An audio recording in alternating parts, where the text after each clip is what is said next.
నమస్కారం. నా పేరు Sriram Sharma. Delhi high court single judge justice Chawla ఒక విచిత్రమైన కండిషన్ పెట్టారు కాంప్రమైజ్కి, కాంపౌండబుల్ అఫెన్స్ చేయడానికి. ఇది Vikas Bohat versus state of NCT Delhi and another కేసులో ఒక వ్యక్తి క్రిమినల్ కేసులో ఇన్వాల్వ్ అయి ఉన్నాడు. అతని మీద సెక్షన్ 354 ఐపీసీ, సెక్షన్ 506 ఐపీసీ అనుసరించి క్రిమినల్ కేసు ఫైల్ చేశారు పోలీసు వాళ్ళు. 354 ఐపీసీ ఏం చెప్తోంది? అవుట్రేజింగ్ మోడెస్టీ ఆఫ్ విమెన్, ఒక స్త్రీని చేర్చడానికి ప్రయత్నం చేశాడు. ఐపీసీ 506 ఏం చెప్తోంది? సంజ్ఞలతో, సైగలతో ఇట్లా టీచ్ చేశాడు అని. ఇదంతా ఈ రెండు కూడాను కాంప్రమైజ్ అయ్యే సెక్షన్లు కావు. అయితే ఓన్లీ హైకోర్టులో క్వాష్కి చేయాల్సిందే. రెండు ఉంటాయి, compoundable offences, non compoundable offences. Compoundable offences అంటే కంప్లైనెంట్, ముద్దాయి ఇద్దరు కలిసి కాంప్రమైజ్ అయ్యి కోర్టులో పిటిషన్ పెడితే అది కాంప్రమైజ్ అవుతుంది.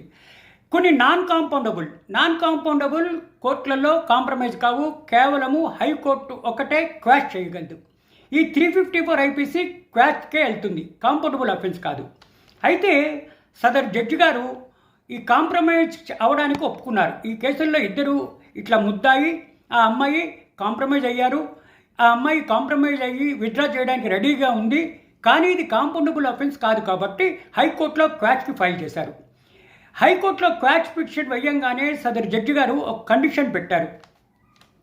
సదరు ముద్దాయి ఇద్దరి మధ్య కాంప్రమైజ్ అయింది కాబట్టి ఇది నాన్ కాంపౌండబుల్ అఫెన్స్ కాదు కాబట్టి ఒక కండిషన్ ఏంటంటే సదరు ముద్దాయి ట్రాఫిక్ పోలీసులకి సహాయం చేయాలి. ఈ ట్రాఫిక్ని కంట్రోల్ చేయడానికి ట్రాఫిక్ పోలీసుల దగ్గరికి వెళ్ళాలి. సాయంత్రం పూట ట్రాఫిక్ కంట్రోల్ చేయాలి. ట్రాఫిక్ కంట్రోల్ చేయడానికి ట్రాఫిక్ పోలీసు వాళ్ళకి సహాయం చేయాలి. ఇది కండిషన్. ఇది వారం రోజుల పాటు ఈ విధంగా ట్రాఫిక్ పోలీస్కి సహాయం చేస్తే అప్పుడు క్వాష్ అవుతుంది. చూసారా, చాలా విచిత్రమైన కండిషన్. ట్రాఫిక్ పోలీస్కి సహాయం చేయాలి ట్రాఫిక్ కంట్రోల్ చేయడానికి వారం రోజులు, అది కూడా ట్రాఫిక్ పోలీసులు సర్టిఫై చేసిన తర్వాత ఇది కాంప్రమైజ్ అవుతుంది, క్వాష్ అవుతుంది అని ఈ విధమైన ఆదేశాలతో ఆర్డర్ ఇవ్వడం జరిగింది. Thank you.